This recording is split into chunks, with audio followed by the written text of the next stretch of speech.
السلام علیکم فرینڈس، نام ہے ادیان۔ ادیان نام کے معنی ہے نیک، مذہبی۔ نام ہے وقاص۔ وقاص نام کے معنی ہے جنگجو۔ نام ہے ابراہیم۔ ابراہیم نام کے معنی ہے ابراہیم علیہ السلام کا نام۔ نام ہے یامین۔ یامین نام کے معنی ہے سیدھا، سچا۔ نام ہے عبیز۔ عبیز نام کے معنی ہے اجلا، سفید۔ نام ہے مرزا۔ مرزا نام کے معنی ہے امیر آدمی کا بیٹا۔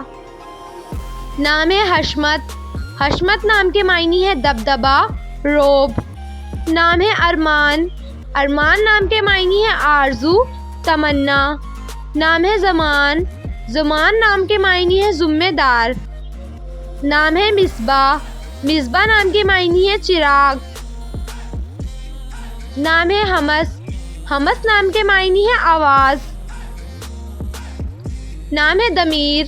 دمیر نام کے معنی ہے لوہے جیسا مضبوط۔ نام ہے وحید۔ وحید نام کے معنی ہے اکیلا، واحد۔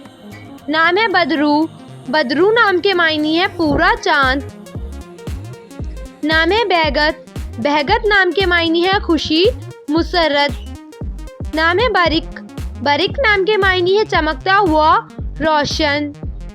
نام ہے ابسام۔ ابسام نام کے معنی ہے صلح پسند۔ نام ہے ابرز۔ ابرز نام کے معنی ہے خالص سونا۔ نام ہے ابریق۔ ابریق نام کے معنی ہے چمکدار تلوار۔ نام ہے ابرار۔ ابرار نام کے معنی ہے نیک و پرہیزگار لوگ۔ نام ہے منہاج۔ منہاج نام کے معنی ہے کشادہ راستہ۔ نام ہے فہمان۔ فہمان نام کے معنی ہے عزت دار۔ نام ہے ذی العید۔ ذی العید نام کے معنی ہے خوشی دینے والا۔ نام ہے فرہاد۔ فرہاد نام کے معنی ہے خوشی۔ نام ہے ربال۔ ربال نام کے معنی ہے شیر، دلیر۔ نام ہے تنشیط۔ تنشیط نام کے معنی ہے خوش ہونا۔